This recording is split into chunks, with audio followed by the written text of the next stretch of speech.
Se termina una era en Alemania. Fueron 4 periodos consecutivos de la canciller Angela Merkel. Es un final anunciado, planeado, programado, como muchas cosas en este país, pero también es un escenario inestable, polarizado, complejo, como otras cosas por acá. ¿Y sabes qué? Esa es una combinación genial, o al menos a Raúl Gil y a mí nos encanta, porque nos permite hablar de una de las cosas que más nos divierte, la política. Y en este podcast vamos a hacer lo que hacemos desde hace casi una década con Raúl. Hablar, analizar, discutir sobre política alemana, pero en español. Yo soy Franco de Ledone y esto es El fin de la era Merkel. Un podcast producido por Rombo Podcast con la colaboración de Agenda Pública.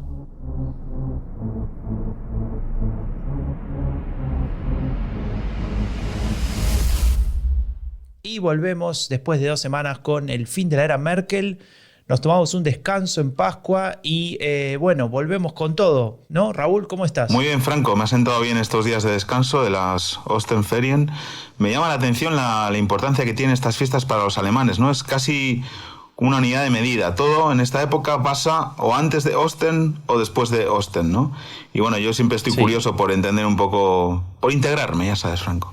Y le pregunté a mi hermana, porque era así, que ya lleva aquí 17 años, y me dijo que una razón puede ser que son las únicas fiestas que son a la vez en toda Alemania, en todos los estados federados, porque, por ejemplo, las vacaciones de verano y otras varían en los diferentes estados, ¿no? Sí, es verdad. En Baviera tenemos vacaciones en agosto siempre. En Berlín creo que eran en julio, ¿no? En julio, sí, en julio. Así que aprovecharemos para ir a Santoña a ver a la familia y amigos y comer unas buenas anchoas, Franco. Sí, que me las estás debiendo todavía. Bueno. Pero es cierto lo que decís de Pascua porque en mi familia, ¿no? Que la mitad es alemana, hablan siempre de que tal vez Pascua es más importante que Navidad, ¿no? Depende también de la religión, hay varias variables ahí para tener en cuenta. Interesante. Bueno, yo quería contarte que durante las fiestas estas de Pascua me han llegado un par de libros nuevos muy interesantes para entender lo que está pasando en Alemania en este tiempo de pandemia. Y uno de ellos, bueno, lo descubrí gracias a ti, que me lo mandaste por WhatsApp.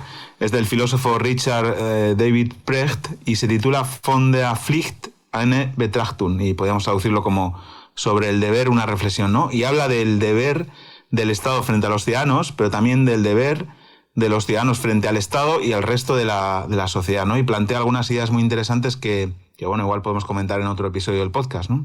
Sí, seguramente ahí nos va a dar bastante para analizar. Yo lo vi el otro día en el programa de Lanz, que es un programa de estos de la televisión pública alemana, y era muy interesante lo que planteaba, ¿no? Planteaba cosas sobre el tema de cómo vivimos, cómo percibimos el tema del individualismo, por ejemplo, etcétera. Y bueno, eso obviamente se aplica en la política desde allá. No, y además se explicaba muy bien, tanto que hizo callar hasta Markus Lanz, que no se calla nunca, ¿no? Bueno, esa es otra cuestión. Sí. Pero bueno, y me decías que leíste ese libro y leíste otro. Bueno, los estoy leyendo, Franco, no voy tan rápido, ¿eh? El otro es de mi querido Karl Rudolf Korte, al que ya nombramos en cada episodio, ¿no? Le vamos a tener que pedir royalties. Y bueno, en realidad él es uno de los 3 editores, escribe una parte, pero es un libro colectivo, ¿no? Se titula Corona Creati, mezclando corona y democratie, ¿no? Corona y democracia. Demokratisches Regieren in Ausnahmezeiten, ¿no? Es algo así como gobernanza democrática en tiempos excepcionales. Y abordan, por ejemplo, cómo está influyendo el corona en nuestro sentido de comunidad, ¿no? O cómo los conceptos de elasticidad y resistencia se muestran claves para la gestión política desde el comienzo de la pandemia. Y hablan también de lo que se supone vamos a aprender en materia de gestión pública tras esta crisis o durante esta crisis, ¿no? Yo no estoy muy seguro de que aprendamos mucho, pero desde luego sí que podríamos hacerlo, ¿no? Sí, claro. Bueno, a ver, hay un montón para analizar y hoy tenemos un episodio para analizar de todo, ¿no es cierto? Sí, vamos a hablar del nuevo escenario político que parece haberse consolidado en Alemania, ¿no? Bueno, estamos hablando desde hace rato en realidad de eso, pero está claro que tenemos que poner un punto y hacer un análisis de lo que tenemos ahora sobre la mesa, y lo que tenemos es una caída, bueno, tal vez un derrumbe, ¿no? de la CDU en términos de números en intención de voto. Es cierto que en cierta manera se ha estabilizado ese derrumbe, pero bueno, vos tenés la data concreta. ¿Cómo estamos con la intención de voto en Alemania? Bueno, yo creo que se ha estabilizado porque la CDU también tiene un suelo electoral, ¿no? Que podría estar en el 25%, uno de cada 4 alemanes, ¿no? Pero bueno, sí, la situación actual, el escenario político actual es la CDU por debajo del 30%, en algunas encuestas hasta el 25%, que podríamos fijar como su suelo, Los verdes por encima del 20%, incluso llegando al 23% y acercándose peligrosamente al Partido Conservador. Y el resto un poco como siempre, ¿no? Le va bien a los liberales, le va igual de mal al SPD, que oscila entre el 15 y el 17%, y AfD sigue rondando el 10%, ¿no? Sí, me sorprende lo de la socialdemocracia, porque es cierto que no crece, es cierto que no aprovecha esta caída de la CDU, que sería de alguna manera lo lógico en términos de votantes de centro, ¿no? O Sí. digamos, este movimiento que se dio históricamente en Alemania, pero tampoco cae, ¿no? O sea, al mismo tiempo es como que están ahí en una situación medio como en la CDU, ¿no? El piso es 15, menos de 15 pareciera que no fuera a ser para la socialdemocracia, pero no logra moverse de ahí, ¿no? No logra dar el salto. Bueno, el piso es 15 porque la competencia con los verdes ya está resuelta, quiere decir, los verdes ya le han comido todo lo que podían comer y Die Linke tampoco se está aprovechando, ¿no? Que Die Linke pues, sigue estando entre el 7 y el 9, sacó el 9 en las últimas elecciones federales, pero sí, yo creo que se marcan esos dos suelos, el 25 la CDU, el 15 del SPD. No sabemos dónde pueden llegar todavía los verdes, estuvieron, recuerdo, antes en 2019, ¿no? Por mayo, junio de 2019 llegaron al 25-26%. Tienen que cambiar mucho los verdes su estrategia electoral para llegar otra vez ahí. No, creo que se están, digamos, pensando que basta con esperar que la CDU siga cayendo, pero no basta con eso, ¿no? Y lo vamos a ver.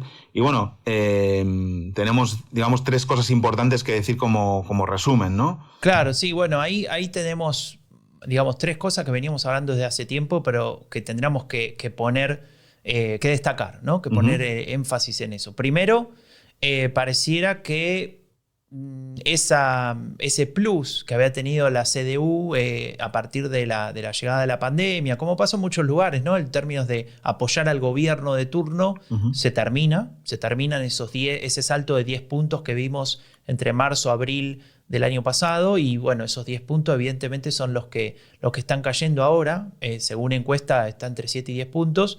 El segundo elemento muy importante es que y esto me llama la atención hasta decirlo, puede ser que el próximo gobierno no tenga involucrado al partido de Merkel, a la CDU, CSU, ¿no? Recordemos que la CDU, la unión, digamos, está conformada por dos partidos, la CDU y la CSU, que es el partido de Baviera. Y eso sería algo raro porque después de 16 años estaría fuera del gobierno este partido. A ver, lo raro es que estaría fuera del gobierno Merkel, ¿no? Y por eso este podcast se llama como se llama. Pero que la CDU en sí no esté es raro. Es raro porque pasó pocas veces en la historia. Recordemos en los años 70 la socialdemocracia y la época de Gerhard Schröder entre el 98 y el 2005. Después siempre estuvo la CDU en el gobierno. Sí, decía hoy Laschet, hay en el magazine de esta semana de Die Zeit, se lo dedican a Laschet, la portada incluso, y hay una entrevista muy interesante de 99 preguntas, que da para mucho, son preguntas cortas y respuestas cortas y tal, pero bueno, da para bastante, y decía, tenemos que ser conscientes en la CDU que Dios no ha establecido o no ha dicho que tenemos que estar siempre en el gobierno y que hay que luchar por ello, ¿no? Bueno, en fin. Sí, lo han dicho varios. También creo que Markus Söder, ¿no? El presidente de la CSU de Baviera, otro de los que lucha o de los que quisiera ser candidato a canciller, también dijo, no tenemos un abono, ¿no? Un abonnement, ¿no? Como se dice acá en Alemania. Como el que tengo yo en Die Zeit.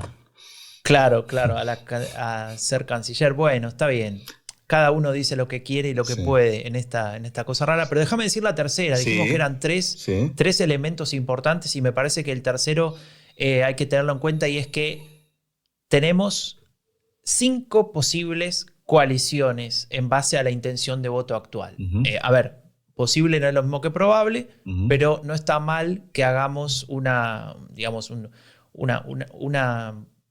paneo, digamos, de las posibilidades. Por un lado aparece la coalición negro-verde, ¿no? Que sería la coalición kiwi entre el partido de Merkel y el Partido Verde.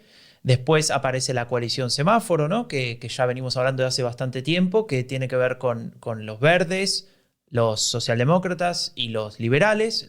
El tema del semáforo es por los colores de los partidos, ya lo hemos explicado, pero siempre se renueva la audiencia. Y aparece la posibilidad de una coalición de izquierdas, plenamente de izquierdas, es decir, entre los verdes, la socialdemocracia y Die Linke, que sería la izquierda postcomunista, como le gusta decir a nuestro amigo Andreu Jerez, y la coalición Deutschland, ¿no? Deutschland es Alemania en alemán, y básicamente lo que lo que involucra a los partidos de la gran coalición, la socialdemocracia y el partido de Merkel, la Unión Demócrata Cristiana, y el partido liberal, ¿no? Claro. Eso sería rojo, negro y amarillo, panorama. Como la bandera, ¿no? Claro. A ver, nunca habría que dejarlo del todo fuera, porque es raro dejarlo fuera. Aparece también la gran coalición, que sería lo que decíamos antes, pero en realidad, a ver, es muy poco probable que se vuelva a dar, no solamente porque los números no la alcanzan, sino porque básicamente si la socialdemocracia aceptase ser junior partner, ¿no? Es decir, compañero pequeño de coalición de vuelta de la CDU, podríamos decir que bueno, se termina ese partido y ya cambia para siempre la historia de la socialdemocracia en Europa. Claro, faltaría ahí Jamaica, que sí da también, que es la que... Es verdad, esas son las cinco. Falta el Jamaica, que sería la coalición truncada. Sí. O sea, a ver, ese tendría que haber sido el gobierno de los últimos 4 años en Alemania, pero bueno, por diferentes circunstancias que algún día analizaremos en este podcast, es la coalición entre los verdes, la Unión Demócrata Cristiana y los liberales. Por cierto, que hablando de esa coalición truncada, el otro día escuché, durante varios días, un podcast muy interesante en Die Zeit con Christian Lindner. Es un podcast que se llama Alles gesagt, todo dicho, y dura las entrevistas más de 3 horas con un personaje político, en este caso Lindner. Y le dio tiempo a explicar muy bien por qué no firmó aquella coalición Jamaica. Y la verdad es que después de escucharle en ese podcast de 3 horas, me cae mejor, Franco, pero bueno, no lo voy a decir mucho. A ver, se tomó 3-4 años casi en, formular las explicaciones de por qué dijo que no en ese momento. Sí, mal. En fin. Bueno, la oferta es abundante, Franco, no se puede quejar el lector alemán, como en las estanterías de chocolates y dulces de cualquier supermercado de este país, ¿no? Y hemos llegado a esta situación inédita con la posibilidad cierta de que haya un gobierno sin la CDU y que haya un gobierno con un canciller o una canciller verde en Alemania, o con al menos todo abierto para septiembre, ¿no? Y eso ha disparado los nervios en la Unión, en la CDU-CSU, que en lugar de tratar de recuperar la confianza de los alemanes, se han enfrascado en una pelea de gallos entre Armin Laschet y Markus Söder, ¿no? Sí, bueno, ayudan los medios también, ¿no? Que le encanta esta carrera de caballos. Sí. Pero digamos, hay una cierta medición, ¿no? Digamos, hay unas encuestas que intentan de alguna manera darnos una imagen de cómo está esta carrera. Bueno, sigue ganando el Bayern de Múnich al Borussia Dortmund por goleada.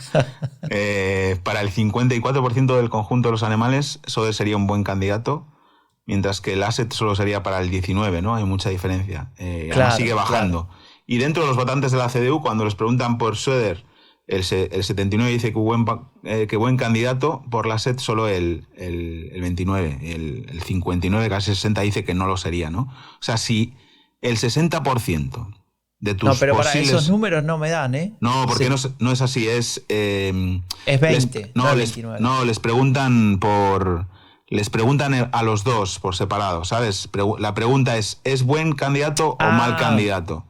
Ok. Entonces es buen candidato Söder 79, mal candidato 14, es buen candidato Laschet 29, mal candidato 60. Es así la pregunta. Eso, la saca barata. Claro, eso quiere decir que el 60% de sus futuros votantes no lo consideran buen candidato. Bueno, en fin, no hemos llegado aquí por nada, ¿no, Franco? Claro, totalmente. A mí me llama la atención que, digamos, esta gráfica habla por sí sola y son datos que tienen que ver con la satisfacción de los alemanes, con la gestión de Corona. Recordemos que estos dos candidatos son, digamos, el equivalente a los gobernadores de sus regiones, ¿no? Es decir, están en una posición en la cual tienen que gestionar toda esta pandemia. Y si miramos la data en general de cómo está la población alemana respecto de lo que se está haciendo para mitigar los efectos de coronavirus, más que nada con el tema de la cuarentena, ¿no? y demás cuestiones, el 79% está poco o nada satisfecho. Y lo interesante es que este número de 79, o mejor dicho de 80, era el mismo número hace un año para decir que estaban satisfechos o muy satisfechos. Sí. Es decir, se invirtió completamente la situación, o mejor dicho, la percepción de los alemanes respecto de lo que está haciendo su gobierno para manejar la pandemia. Sí. Era 80 a favor, 20, o mejor dicho, 80 satisfechos, 20 insatisfechos, y ahora es 20 satisfechos, 80 insatisfechos. Y la verdad que es un cambio para la sociedad alemana. Hace más de 10 años que vivo acá. Este tipo de cambios tan brutales en un año apenas, que parece mucho porque llevamos mucho tiempo encerrados en casa, pero en realidad no es mucho, es bastante importante, ¿no? A mí me llama mucho la atención este movimiento. No es una sociedad acostumbrada a estos cambios tan bruscos, ¿no? Y bueno, es verdad que preguntan por la gestión de la crisis del gobierno y de los estados federados, ¿no? Pero claro, la gente en general piensa siempre en el gobierno. Pero bueno, aquí la audiencia que de este podcast, que es inteligente, pensará, pero claro, en los gobiernos de los estados federados están todos los partidos representados, salvo AfD, ¿no? Hay gobiernos de todos los colores. Sí.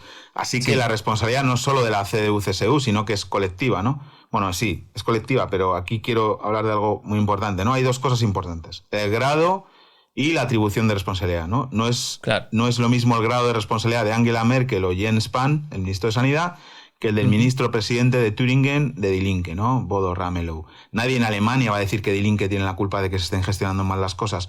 Igual que durante la primera fase de la pandemia, la CDU-CSU explotó en las encuestas porque parecía que Alemania era un modelo de gestión de corona y los alemanes lo atribuían a la presencia de los conservadores, ¿no? Expertos gestores de crisis en el imaginario de los alemanes. En el gobierno ahora pasa lo contrario, le atribuyen también la mala gestión, ¿no? Por eso, obviamente, es el descenso en las encuestas de la CDU, ¿no? Sí, es una situación complicada. Acá en Alemania se habla todo el tiempo de quién decide qué, ¿no? Porque recordemos que Alemania es un país federal, muy federal. Sí, están descubriendo el federalismo los alemanes. Están descubriendo el federalismo y digamos, las competencias del gobierno federal para dictar la implementación de determinadas medidas es limitada en ese sentido. Cada uno de los estados decide por su cuenta, con lo cual esto también le da un margen para que Markus Söder y Armin Laschet, que son estos dos candidatos que estábamos mencionando, o precandidatos para decirlo correctamente, intenten mostrar que ellos lo hacen mejor en su lugar. Claro, ahora se está debatiendo también que el gobierno federal quiere recuperar algunas competencias o como tener más competencias en la gestión del corona, y algunos estados federados están diciendo que bien, que las recuperen, porque así se quitan un marrón. Claro, háganlo ustedes, ¿no? Equivóquense ustedes en todo caso. Pero hay una gráfica más que salió publicada de Infratest Team Up, que salen siempre en la televisión pública de ARD, y después si quieren les dejamos el link para que investiguen por su cuenta. El que sabe alemán, es muy interesante lo que publican, y en esta encuesta, o mejor dicho, en este informe, hacen un par de preguntas interesantes, ¿no? Que me gustaría discutir con vos, Raúl. Son afirmaciones, ¿no? Y a la gente se le pide, bueno, ¿usted está de acuerdo o no con esta afirmación? La primera dice: durante la pandemia el gobierno alemán ha prometido más de lo que ha cumplido. ¿Sabes cuánta gente piensa que esto es cierto? Es decir, que el gobierno alemán no sostiene lo que promete, al menos es el 78%. Wow, tremendo. Es un número que, a ver, coincide con el número de poca satisfacción con lo que cómo está manejando, ¿no? Entonces, capaz que ahí tiene que ver con una construcción de expectativas. Es decir, el gobierno te construye ciertas expectativas, después no se cumplen, teniendo en cuenta incluso que las expectativas después vos también las reinterpretás dentro de tu vida cotidiana, y eso, bueno, repercute en que no estás feliz con lo que está pasando, y después en la intención de voto, que era lo que decíamos al principio, ¿no? Claro. Pero déjame seguir con un segundo elemento que también me llama la atención, que tiene que ver con la frase que dice: para los desfavorecidos se ha hecho muy poco durante la pandemia. 68% piensa esto. Bueno, no está 2 mal. de cada 3. No está mal. Lo cual también me llama la atención en términos de por qué la socialdemocracia y Die Linke no logran, teniendo en cuenta que son partidos, digamos, que su discurso tiende a hablar de los desfavorecidos, ¿por qué tampoco sacan provecho de esto? Pero bueno, esa es una discusión. Bueno, esto es un tema de comunicación clarísimo, porque es verdad que sí que se han hecho cosas, pero no se han comunicado bien. No se han comunicado. Y también creo que el tema de prometer más que cumplir tiene que ver con cómo se ha comunicado todas las normas. O sea, podemos discutir si se ha gestionado mal o bien, pero no hay discusión en que se ha comunicado horriblemente. Bueno, y en relación a lo que acabas de decir, aparece esta tercera afirmación que me gustaría mencionar de esta encuesta de Infratest Team Up. La frase dice: ya no sé más qué está prohibido y qué está permitido. A favor. 63%. Claro, vos sos uno que forma parte del 63%. Bueno, porque el alcalde de Berlín, Müller, cada día cambia la normativa. Yo no sé si... No, pero a ver, es en toda Alemania igual. Claro, es impresionante. Y es muy complicado terminar de entender, porque hay números, hay que mirar la incidencia de la semana pasada. No sé, para que te des una idea, la escuela de mis hijas cambia de, digamos, la enseñanza plena o de la enseñanza día por medio o la enseñanza en casa, es el bendito homeschooling, que en función del número de incidencia, si está por debajo de 50, si está entre 50 y 100 o si está en más de 100, pero si eso dura durante 3 días. Y si eso se sostiene durante 3 días, se cambia. Claro. Pero eso da un día de gracia en el medio, es decir, que pasa 3 días la incidencia, por ejemplo, de 50 a 100, y hay un día en el que se sigue haciendo lo del anterior, lo que estaba vigente. La de la escala anterior. Claro. Bueno, a ver, Franco, me cuesta explicarlo, me duele la cabeza. No, es que no puedes explicarlo. Pero claro, ese es un problema no solo de comunicación, es de cómo se conciben las normas. Sí, no. O sea, cómo se diseñan las normas para que sean imposibles de comunicar. En el diseño de una norma tiene que estar siempre la comunicación dentro pensada, para que sea, pues si no eres capaz de comunicar una norma que estás diseñando, la estás diseñando mal. Lo siento, de verdad, que me ponga con esto violento, pero es que es así. Pero bueno, algunos piensan que comunicar es meter un tweet con una imagen linda y un icono. Claro, sí. Bueno, en fin.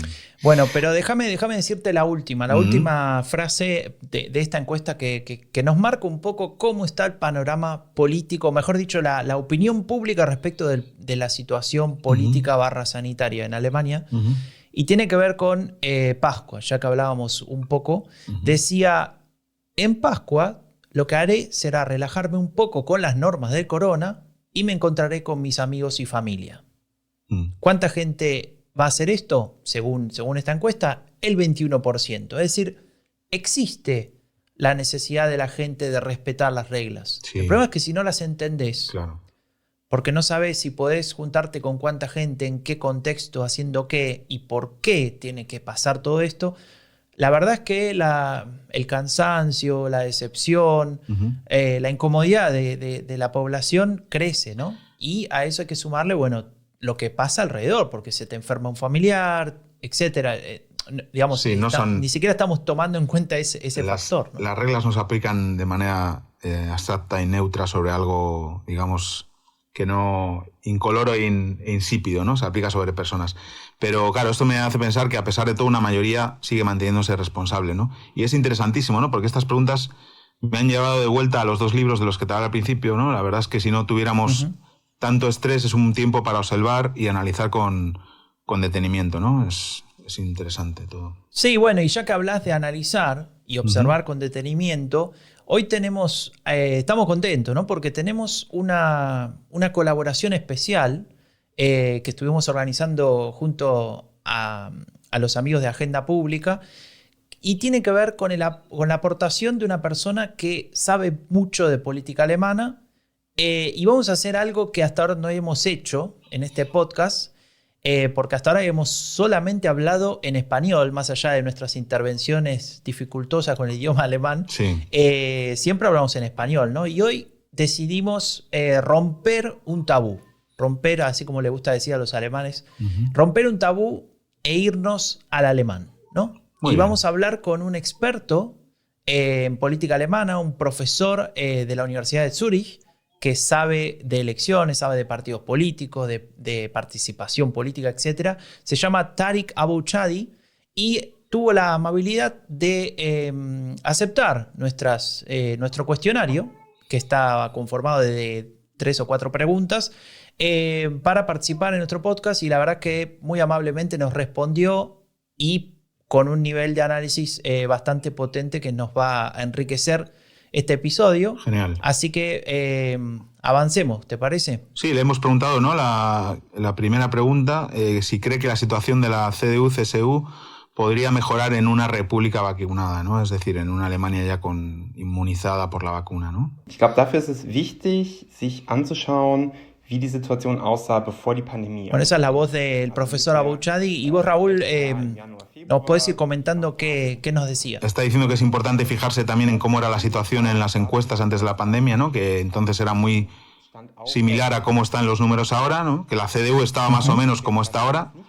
Y él opina que lo de ahora no es una penalización a la CDU por el desastre de la vacunación, sino que era sobre que el bonus que tenía el partido de Merkel por gestionar la pandemia, que ahora ya no lo tiene más, ¿no? Y bueno, Sí. creo también que es muy posible que los actuales, los que están ahora, sean los números con los que vamos a llegar a la campaña electoral, que se consolide definitivamente el nuevo escenario político en Alemania del que estamos hablando hoy. Y bueno, aunque matiza que es posible también que si la vacunación empiece a ir bien, si tenemos un verano de apertura de las restricciones y podemos volver a las calles y a los bares y vuelve la alegría al país, esto tenga un efecto positivo sobre la valoración del gobierno y por ende de la CDU-CSU, aunque no se piensa que no es tan probable porque al final Angela Merkel deja el gobierno en septiembre y no se presenta más, ¿no? Claro, claro. A ver, ahí podemos hacer ahí como un punto y seguido. Es interesante, ¿no? Porque hay como varios escenarios que al mismo tiempo queremos comparar. Primero, el escenario pre-pandemia, que en términos de intención de voto se parecía al de actual. Igual, sí. Pero todo el resto del contexto es absolutamente diferente. Tenés Claro. una economía que está golpeada, que está sostenida por la inyección de recursos a partir del Estado, que no sabemos cómo y cuándo se va a recuperar. Tenés un partido como la CDU que está golpeado, no solamente por todo esto que veníamos hablando del manejo de la pandemia, sino hablamos en episodios anteriores del tema corrupción. Bueno, ya lo estuvimos comentando. Y al mismo tiempo tenés algo que decimos desde el principio de este podcast, que lo decís vos, Raúl, y es el -10 por la salida de la propia Angela Merkel, ¿no? Sí, eso es obvio, ¿no? Y bueno, dice al final también que lo más relevante y lo que hace diferente a este momento del anterior, ¿no? Es que es posible un gobierno sin la CDU en Alemania, ¿no? Y esto ayuda al resto de los partidos también a tener, digamos, esperanzas, expectativas en la campaña y en las elecciones, que deben centrarse también en quién serán sus candidatos, ¿no? Hemos visto que los verdes van a decidir o van a hacer una propuesta el día 19, es decir, el lunes, este lunes, no, el siguiente, sobre quién será seguirán, digamos, presentándose en equipo, pero quién sería el canciller o la canciller si fuera posible. Harán la propuesta el 19 y la aprobarán en un congreso en junio, pero también dice el profesor que son tiempos para que den sus ideas para combatir el corona, pero también, sobre todo, para la Alemania pospandemia, ¿no? Porque queremos saber qué Alemania pospandemia también Claro. quieren los partidos, ¿no? Claro, a ver, déjame agregar algo a esto que dice Abu Chadi en términos de escenarios inéditos. El otro día en el programa de Markus Lanz que mencionábamos antes, en otra edición aparecía Markus Söder hablando, está por todos lados como Armin Laschet, ¿no? Intentando ahí plantar su imagen. Y dijo algo respecto de esto que me pareció interesante, que no lo había pensado. Es la primera vez que la CDU se presenta con un candidato a una elección que no era parte del gobierno que venía representando. Es decir, lo lógico y lo que había pasado hasta ahora es que el canciller existente, por ejemplo, Angela Merkel, o antes había sido Helmut Kohl, se presentaba a la elección, perdía, y a partir de ahí la CDU decía, bueno, este candidato se va, hacemos una renovación y aparecía la nueva figura, ¿no? Sí. Esta es la primera vez que la CDU deja el gobierno y digamos, la persona que manejaba ese gobierno, que es Angela Merkel, no va a participar de esa elección, y eso hace que la CDU tenga que renovarse en el gobierno. Y eso le añade dificultad, decía Söder, ¿no? Claro, le hace más difícil y además, bueno, en este caso podría ser hasta positivo porque, quiero decir, si la valoración del gobierno sigue siendo la que es de mal ahora mismo en septiembre, pues igual no le va mal que no esté en el gobierno. Pero igualmente son dos personas las que pueden ser candidatos, Markus Söder y Armin Laschet, que tienen una responsabilidad muy grande porque son los dirigentes de dos de los estados federados más grandes y más importantes de Alemania, ¿no? Sí, bueno, pero déjame pasar a la segunda pregunta que le hicimos al profesor Tarik Abuchari, que, por cierto, si saben alemán, síganlo en Twitter, también si saben inglés, porque muchas veces tuitea también en inglés. Sí. No solamente sabe de política alemana, sino es un experto en derecha radical, ¿no? En derecha populista, así que también por eso lo seguimos, porque nos interesa para otros podcasts que hacemos al respecto. Y le preguntamos sobre algo que a mí me llamó la atención, porque en Twitter él hacía un análisis un poco parecido al que hacíamos hoy, pero hace un par de semanas, y menciona la posibilidad de un gobierno plenamente de izquierda, ¿no? Liderado por los verdes, en compañía de la socialdemocracia y de Die Linke, que sería la izquierda. Queríamos saber si de verdad le parece que esta es una opción factible o si al fin y al cabo no va a terminar reforzando a la CDU, ¿no? Entonces, vos, Raúl, nos podés ir contando lo que él nos respondía. Ich denke, da ist es so, dass unabhängig jetzt davon, ob es rechnerisch reicht. Bueno, dice que va a ser, que esa opción va a ser cada vez más probable como alternativa de gobierno. Es verdad que los números dan, ¿no? Y dice que históricamente ha sido una coalición descartada por el SPD sobre todo, pero en realidad si miras a nivel de contenido, del ideario de los tres partidos, no hay muchas cosas que hablen a favor de descartar una coalición de este tipo, que es decir, temáticamente se solapan, ¿no? Las propuestas de los tres, las coincidencias crecen y además Die Linke ha cambiado, ¿no? El SPD también, y de hecho señala también que esta coalición ya existe en varios estados federados, ¿no? En Berlín y en Turingen, ¿no? Yo, Franco, con respecto a esto, tengo mis dudas. Entiendo lo que dice el profesor, pero tengo mis dudas con el tema de, sobre todo, los temas de organismos internacionales, la OTAN, el tema armamentístico. Ahí Die Linke tiene un ideario muy diferente al SPD. Sí. Acaba Olaf Scholz de hablar el otro día de un ejército europeo, o sea, es algo que Die Linke no va a apoyar nunca.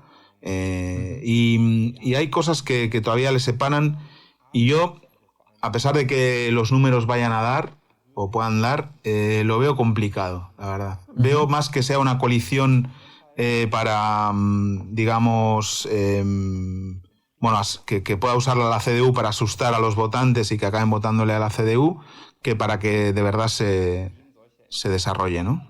Sí, bueno, el profesor Abou-Chadi también agrega, ¿no?, algunas cosas respecto de lo que acabas de decir, porque él, a ver, lo tiene claro, ¿no? Él dice, bueno, hay una fracción de Die Linke que es muy combativa. Lo que él expresa efectivamente es que en el mediano plazo se tiene que dar esa coalición porque desde su punto de vista el Partido Socialdemócrata no tiene más margen para seguir gobernando si no aplica políticas netamente de izquierda, ¿no? Es decir, continuar con grandes coaliciones, es decir, ser el compañero pequeño de coalición con la CDU, que es lo que viene haciendo desde el año 2013, es un certificado de función, lo dijimos hace un rato. Y en ese sentido, él ve que la salida es por ese lado de tener un gobierno plenamente de izquierdas, pese a lo que acabas de mencionar, que lo dice hacia el final básicamente de una coalición de este tipo tiene esta problemática en términos de política internacional y además, en el caso particular actual, no sería una mayoría muy estable. A ver, primero, todavía no llegan a ser mayoría, ¿no? Partamos de esa base. No tienen los votos. Pero si llegasen a subir un par de puntos más y lograran esos votos, igualmente sería una mayoría de 1 o 2 votos. Entonces imagínate que pasa lo que vos decís, una fracción de 2 o 3 de Die Linke que dicen, no, yo no voto esto porque mis principios no sé qué, y tenés un problema grave, ¿no? Claro. Yo a eso también, si fuera el SPD de Die Linke, contestaría que eso también le pasó a Merkel, ¿no? Por ejemplo, en la crisis del euro, ¿no? Que diputados de su fracción no votaron una propuesta suya con el tema de Grecia y la sacaron adelante el SPD y los Verdes, ¿no? Que no estaban en el gobierno entonces porque estaban con los liberales. Pero bueno, hay... Pero déjame agregar algo ahí ya que viene al caso. Justo en ese momento, una de las cosas que siempre se queja, digamos, en cierto sector de la socialdemocracia y de la izquierda, es que después de ese momento había una mayoría plenamente de izquierdas con esta coalición de la que venimos hablando y nunca el SPD quiso hacer uso de esa opción, ¿no? Tenían ese miedo de romper el tabú y de coalicionar con la izquierda a nivel federal. Y bueno, fue una de las veces que eso se podría haber dado. Bueno, pues es algo que en Brandenburgo, en Berlín, que tienen mucho del este, y en Turingen se entiende perfectamente, pero que igual en Bayer, bueno, en Bayer le da igual, pues el SPD está en el 8%, no sé decir, o por ahí. Claro. Pero en Norden-Westfalen o en Rheinland-Pfalz, en Baden-Württemberg igual se entiende menos, ¿no? O sea, después han pasado muchísimos años de la caída del muro. Obviamente todos sabemos que Gregor Gysi, uno de los dirigentes de Die Linke, estaba en el SED antes de que cayese el muro, en el partido único, ¿no?, de la DDR, pero bueno, no sé, yo creo que es hora de pasar ya página, ¿no?, y darles una oportunidad que, como hemos visto en Turingen, la están aprovechando bien, o en Berlín, ¿no? En Berlín la coalición funciona más o menos bien, la de SPD, Die Linke y Die Grüne. digamos, que no tienen peleas entre ellos, no que hagan cosas que estén bien, sino que no tienen grandes peleas, ¿no? Pero yo creo que esto lo va a usar, bueno, hoy en la entrevista esta de Die Zeit le preguntaban a Armin Laschet si tenía pesadillas con el Rot-Rot-Grün, ¿no? Con esta coalición de izquierdas. Y decía, bueno, quien sueñe con la coalición semáforo se puede despertar con la Rot-Rot-Grün. Y eso sí que es una pesadilla, ¿no? Entonces, bueno, ahí van a atizar la CDU ese fantasma de la coalición de izquierdas en Alemania para mantener, digamos, votantes o para también apelar al voto útil a la CDU-CSU, ¿no? Pero escucha lo que dice Abu Chadi, efectivamente sobre Ampelkoalition, ¿no? Coalición semáforo. Ich denke, die Ampel ist eine durchaus realistische, sogar sehr realistische Möglichkeit. Creo que la palabra realistische se puede entender, ¿no? En español. Sí. Él está hablando de esta coalición de semáforo y dice que esto es claramente una posibilidad muy factible, ¿no? Pero le pone un pero. Bueno, que los liberales, ¿no? Que no tendrían en principio ningún problema en gobernar con Olaf Scholz, socialdemócrata y ministro de Finanzas, pero el liderazgo verde podría ser un verdadero problema para los liberales, ¿no? Dice Abu Chadi. Y esto me recuerda, me encanta, porque todo se conecta. En este podcast de 3 horas y 20 que me escuché de Christian Lindner, ahí señala a Robert Habeck como el culpable de que se rompieran esas negociaciones en Jamaica, ¿no? Ah, mira vos. Porque recordemos que Robert Habeck es el líder de los verdes y posible candidato a canciller, ¿no? Sí, él decía que había cosas con las que no podía transigir, ¿no? De las exigencias de los verdes y claro, eso se puede repetir ahora, ¿no? Aunque bueno, si citamos otra vez a nuestro amigo Andreu, que llama a los verdes ecoliberales, pues no tendrían mucho problema en entenderse, ¿no? Pero también dice el profesor Abu Chadi que tampoco que les sobran las opciones, ¿no? Porque para una coalición jamaica ya los liberales no son necesarios, no necesitan la CDU y los verdes a los liberales para sumar, suman solos, ¿no? Si acaban sacando 26 la CDU, 24 los verdes, pues ahí está, ¿no? La suma. ¿Para qué vamos a repartir la torta entre 3 si somos 2 y nos alcanza? Y para mí Christian Lindner, bueno, creo que esto es su última oportunidad, ¿no? De llegar al gobierno. Es verdad que él se lleva muy bien con Armin Laschet, quiere decir que no tendría y son problemas. Compañeros de coalición en Nordrhein-Westfalen, ¿no? En Nordrhein-Westfalen, siempre lo ponen de ejemplo, ¿no? Pero bueno, eso es lo que al final Christian Lindner tendrá que elegir. A él le está yendo más o menos bien, está subiendo un poco las encuestas. Ese peligro de quedarse fuera yo creo que está ya disipado, no existe más. Y bueno, tendrá que decidir si quiere gobernar o no. Yo creo que la coalición semáforo que gobierna, por ejemplo, en Rheinland-Pfalz, que estuvo a punto de gobernar en Baden-Württemberg, pero al final los verdes decidieron seguir con la CDU, es algo de lo que vamos a hablar mucho y algo que a los alemanes en general no les da ningún miedo, ¿no? O sea, no es una coalición de radicales, ¿no? O sea, claro, bueno, es una opción. Es una opción que no era una opción para nada factible dentro del panorama político alemán hace apenas, no sé, 3-4 años, ¿no? Claro. Digamos, es algo nuevo, pero como decís vos, no es algo que esté rompiendo tabúes. No es meter a Die Linke, no es meter a AfD, ¿no? Por poner los dos tabúes que siempre los partidos políticos mencionan, dependiendo a mí me pareció muy interesante lo que decía el profesor Abu Chadi de las dificultades que puede tener los liberales para entrar en esa coalición con un canciller o una canciller verde, pero claro, es que los verdes les van a sacar tranquilamente 7, 8 o incluso 10 puntos a los socialdemócratas. Quiere decir, si hay una coalición de verdes, socialdemócratas y liberales, es obvio que la cancillería la va a tener los verdes, ¿no? Entonces, bueno, ahí la otra opción, si no sale eso, es que haya negro y verde y ahí los liberales se quedan otra vez sin gobernar.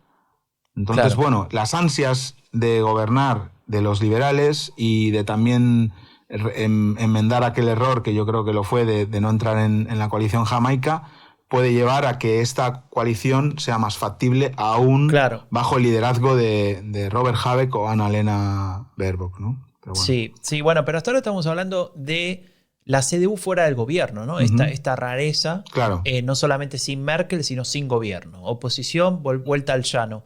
Ahora hay una opción hay una opción que hoy en día dan los números para eso, que dejaría fuera a los verdes, ¿no? La sensación verde se quedaría con la oposición y la CDU se quedaría con el gobierno. Esa opción se llama Coalición Alemania o Coalición Deutschland, la mencionamos hace un rato cuando empezamos el episodio, y se lo preguntamos también al profesor Abou-Chadi, ¿no? Y nos decía algunas cosas interesantes. Zur anderen Frage, die sogenannte Deutschland-Koalition, also CDU, CSU, SPD und FDP, das denke ich ist vollkommen ausgeschlossen. Bueno, ausgeschlossen no... Vollkommen ausgeschlossen.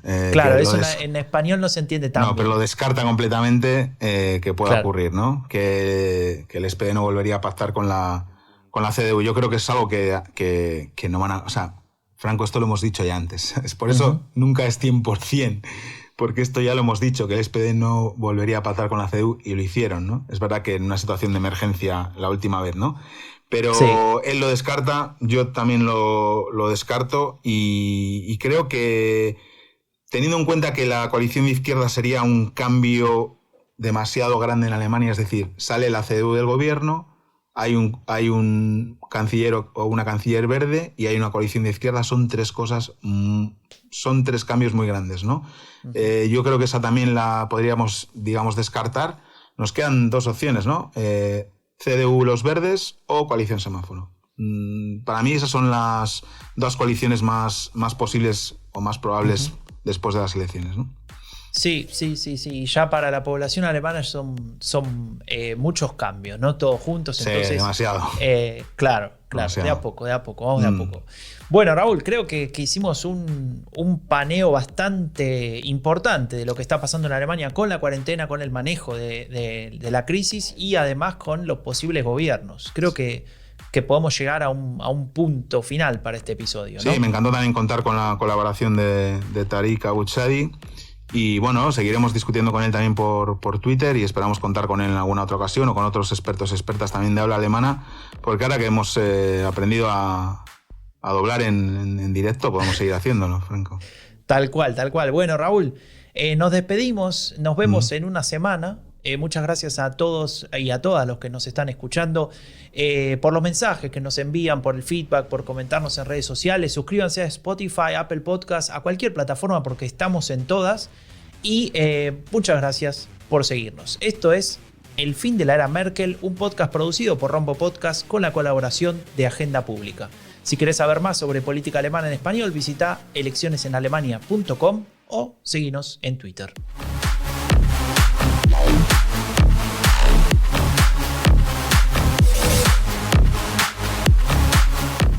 Raúl.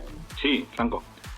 Así que los fans ahora te escriben por privado sobre el fin de la era Merkel. Ah, sí, esta semana me pasó una cosa muy emocionante, que estaba ayudando con el proyecto este Volvemos, ¿sabes? Que tenemos de retorno a España de migrantes. Uno de los chicos que nos contactó lleva 10 años en Alemania y hablando sobre las dudas administrativas me dice en un momento, oye, que yo soy fan del fin de la era Merkel, os felicito porque lleva 10 años aquí, nunca me había interesado la política alemana, ahora me intereso, me engancho y justo me vuelvo a España, pero bueno, seguiré escuchando desde España, me dijo. Claro, y va a seguir estando informado sobre Alemania. Eso es. En España. Chao, Raúl. Chao, Franco.